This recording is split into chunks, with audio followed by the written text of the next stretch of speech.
All right, welcome back. How do you homeschool special needs children, whether it's autism, ADHD? I mean, really, it doesn't matter what their diagnosis is. I got 8 ways to get you started on that path.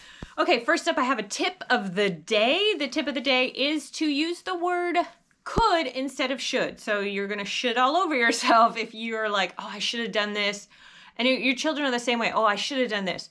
You could have done that. Could is more empowering. Should, it creates shame. Okay, so just a little tip that may help you. All right, so let's get to it. Tip number 1, schedule. You have a schedule right now. Everyone has a schedule. Your schedule is either a hot mess or it's not, or it's somewhere in the middle.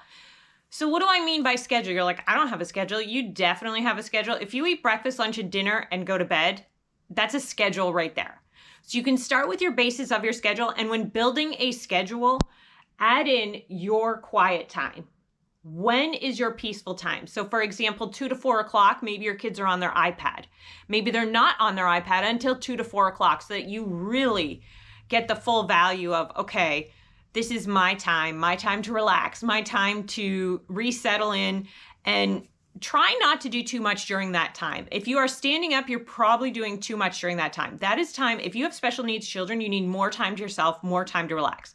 So when I'm building a schedule, that's the first thing I build in. And now when you're on this channel, understand that, like, we're talking, I have kids with several different diagnoses, and they're very well behaved. Even for ODD and PDA children, they really are. And it's because of what I do with them, all the tips that I've worked with them on, and all the things I've read and stuff like that. So what I'm saying is, keep watching this channel or watch some of my older videos on it. You will get hopefully some stuff that helps you as well. I'll link a video at the end for if your children are not listening to you, what to do. Okay. So everyone needs a schedule. You need to know the schedule. So start with that. That's your basic schedule: breakfast, lunch, and dinner. Tip number 2 would be to teach during meals. Now, right now, if your kids watch TV during the meals, I have news for you. You will never be more entertaining than Disney. Never, let alone Minecraft. Like, ever, ever, ever, which means you have to cut down on that. But the key is, when doing it, kids associate, it's almost like you can't punish them with it. Do you know what I mean? That's like, they've done studies and they found that it's equivalent to punishing your children by taking away food. Because essentially what your goal is to have 7 days where you don't have any TV during meals. That way, and at least for 5 days, they're bored out of their mind. And then on the 6th day, you're going to start reading picture books to them. You're not going to ask them, you're just going to sit down and say, well, let me read a picture book, which means you don't eat with them. You're going to eat after or before. So what you're going to do, and then you're going to start with picture books, right? Because picture books are very entertaining. They're very interesting for kids all the way up to even like age 11. They are. They're pretty good. But remember, in order to reduce the iPad time, you have to explain to them that it's not a punishment, and that, hey, what we're going to do is this is how I did it. And I have a whole video on it. Is, okay, it's not a punishment, but our brains function better when we are not engaged in our iPads. And I'm doing it too. I'm going to cut down the amount of time I watch TV as well. So we're doing this together as a family. Yep, so it's not going to start till, and then you give a deadline, like 3 days from now. So we got 3 days left, and then it's going to start. It's also good because that psychs yourself up, and because you're going to let them watch more TV during that 3 days, which is going to, you'll find, at least I did, that the iPad isn't really helping as much as you think it is. Your kids are dysregulated. They're going out of their mind. They're not really, it's not engaging them like it used to. So it's going to suck for 3 days, but then at the end, you'll be like so ready, because for any change you are making, you have to psych yourself up first, because it's not going to be easy. You have to be calm and firm and kind, but firm. Kind, but firm. And when dealing with kids' emotions, like, yes, this is very upsetting. I can absolutely see it. Don't pay attention to the context. The context, when in doubt, doesn't matter. It doesn't matter if they're mad about Disney, they're mad about food, they're mad about this didn't go their way. They're mad about, it doesn't matter what they're mad about, what they're saying, what they're upset about. Focus on the emotion. You are very upset right now. I could tell that meant a lot to you. And you don't like this one bit. That's what you're going to do. And you can say, tell me more if you want. You don't have to have magic answers. When you don't know what to say, tell me more. It will drastically improve your relationships with them. Okay. So now you are teaching during meals, okay? So you're reading picture books, do that for a few days, and then you're gonna start teaching. What you need to do, one of the things you can do, and the way you bring in TV, is you can use TV. Like we do our science. So we use Science Shepherd, but you can also do Mystery Science. Mystery Science is secular science. Shepherd is, it believes in creationism. So it does discuss creationism. I discuss a lot of views with my kids. So that's just one of them. But if that's not your thing, if you're not Christian, well, then you can do Mystery Science, and Mystery Science is free on their YouTube channel. And they usually have a free homeschool membership as well that will run from July to July, or you can get it $100 a year. I like their YouTube channel best, so I would start with their YouTube channel. So at least every day at lunch, my kids and I are watching science. That's what we're doing. And they do have, you can watch grade 1 science, grade 2 science, grade 3 science. You can even Google it in YouTube and find a channel that's like, okay, grade 1 science, grade 2 science, and you will see all the concepts that need to be covered. Now, the key to teaching special needs students is repetition. Don't worry about, is repetition, repetition, repetition.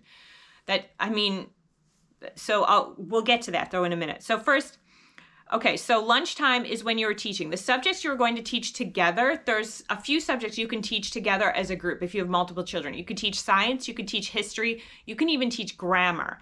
And I've talked about a few videos to do that on. So if you prefer reading and you want to read from a textbook, I like Abeka Science. It's $24 for the Abeka Science, the grade 1, grade 2. Grade 1 is so gentle, you can start at any time. And you'll go through them when you're reading science every day. And you're doing it, every day at lunch or every day at breakfast, you get through it very quickly, so you can go through multiple grade levels. So you don't need to worry about that. But just remember that once you get it together, because I understand in the beginning, we don't have it together. I get it. You had all these plans. It's blowing up. It's not happening. I understand that. So you got to go back and drop the bar, and you're going at the pace of your child. You are going at the pace of your child. That's the benefit of homeschool. So if your child is at a grade 1 reading level, at a kindergarten reading level, not even there, but at a grade 2 or 3 science, that's okay. That's okay because you're going to get them there. They are going to make progress, and that's the most important thing. Okay, number 3 is their separate subjects will be reading, writing, and math. So neurodiverse kids and special needs children generally hate handwriting, and they generally don't do it very well. Sometimes they could have dysgraphia. It doesn't necessarily matter what the reason is. The point is they do not like it. And same with science. When it comes to science, you're going to be reading. You have to choose a very specific science curriculum where either the TV is doing most of the talking or you're doing most of the reading.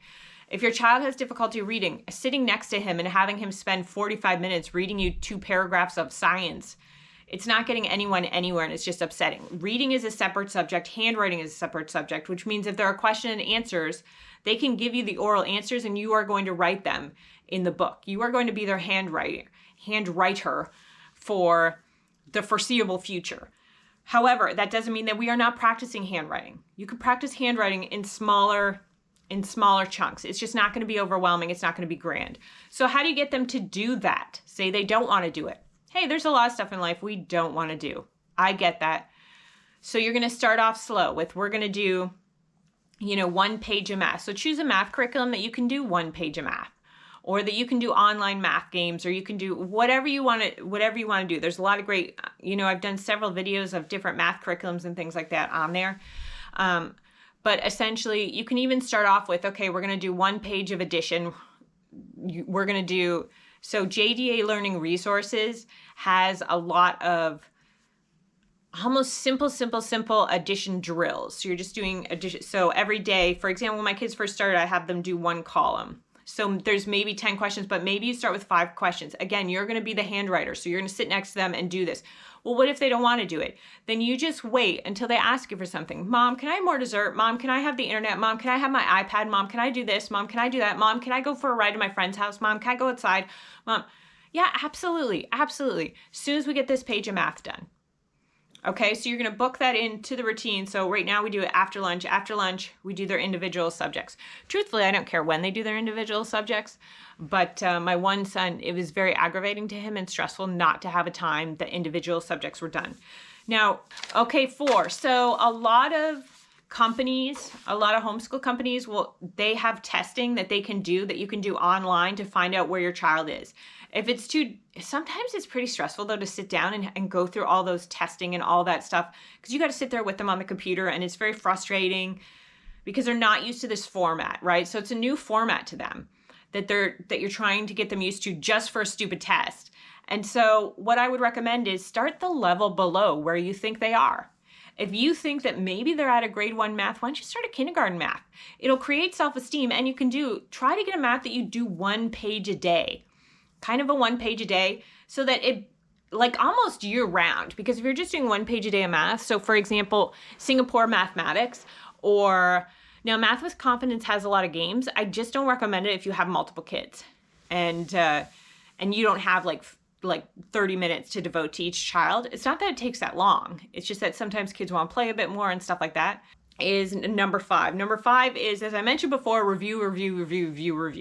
So that can be every morning at breakfast. You talk about what we learned the day before. It can be, just throughout the day, you just made a note next to you in the science book and you're like, okay, I want to remember that. I want to review that. It's kind of using your own judgment. If there's anything super important in a curriculum, the curriculum, when you get to the next year, will review the year before.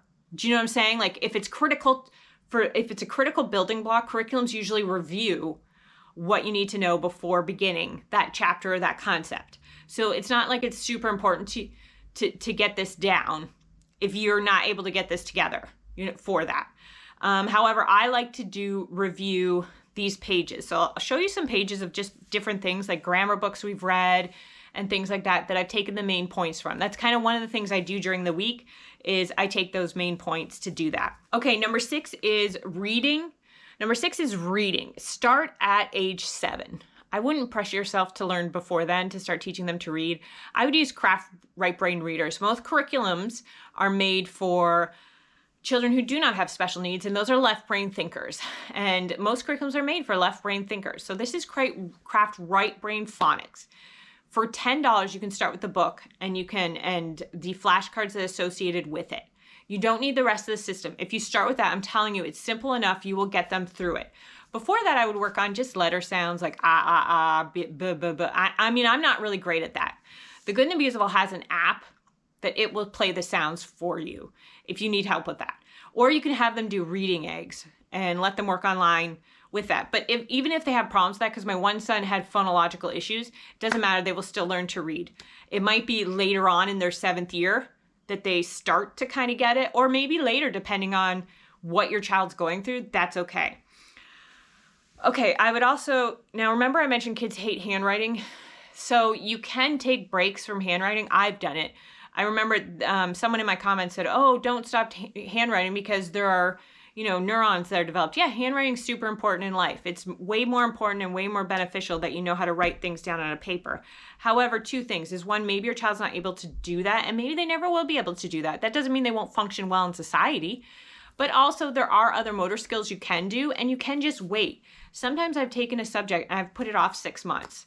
Most of that was handwriting subjects that I would put off for 6 months and then go back and tackle again. Now I have a child who has dysgraphia. Dysgraphia is basically problems writing, and you don't need a diagnosis for it. Like you can just tell your child's problem because there's no solution for it per se, but you can highlight the line where they're to write their answer, and that may help.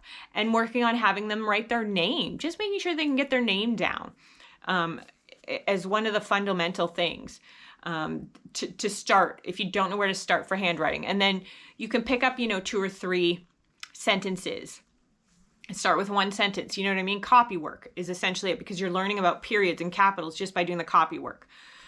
Okay, so next up is 7, is ignore all diagnosis. What I mean is, if you now understand that we have like 7 different diagnoses in this house, which is fine because I have really well-behaved. Well, wait, your children have PDA and ODD and all these things. How do you have well-behaved children, you may ask? Well, one of the things that I have learned after speaking to several professionals in multiple countries, is that to ignore the diagnosis, that the diagnosis doesn't matter. It matters when talking to other professionals or maybe other people, getting them to understand like what's going on. But in your household, pay attention to behaviors. What behaviors are upsetting to you? What behaviors are upsetting to you? You can put your behaviors in the comments and I will respond with ideas of how I dealt with that particular behavior. Although you can listen to my other videos as well, because I have help. Again, I'm going to attach a video at the end that you might want to listen to that might help you. Okay. And you're going to write down all the behaviors. You are not You're not going to tackle all the behaviors at once. You're going to work on 2 or 3 behaviors at a time for a 6-month period or a 3-month period, and then you can move on to others. So it's not completely hopeless. Generally, kids with special needs or kids who have PDA or ODD, they have a low level of frustration. You will notice. You are not alone. It's not hopeless. One of the things you are going to do, which is the most important thing out of everything on this list, is number 8. It is by far the most important thing, and that is play with your children every single day. Every single day, 6 a.m. It was actually 6:30 today. Yes. I play with them. What they want to do. 10 minutes to 15 minutes every single day doing what your child wants to do. Doing what your child wants to do. Hey, what do you want to play right now?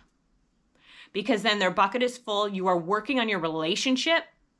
Connection is super important. You want a well-behaved child. You want a child who listens to you, connection is super important. And understand too that your child social emotionally is a few years behind than his actual age. That may help you to look at it differently, even if they are really cognitively brilliant, super intelligent. We are not talking intelligence here. But just to remember that, start off with play. If you can, if that's not your thing, then in the afternoon or in the morning, do play. I wouldn't start schoolwork until you've done some 15 minutes with this child. It doesn't matter what activity it is. If that's what they want to do, you do it. Now, further on, when they say, hey, want to play with me? You are building a relationship for life. So you may say, no, I'm not able to right now, but later I can read to you. I can read with you. Okay? Because you're building relationships for life. So you're not always doing things you don't want to do. I wouldn't say that that's my favorite thing in the world to do, is to play with them, like what they want to play, but I do it. I do it every day, every single day. I make sure that I play with them in something that they have chosen for the most part, because there's 2 of them and they want to play at the same time. Sometimes we got to do a bit of negotiation. But anyway, I hope this helps. I hope it's a good place to start. Good luck to you.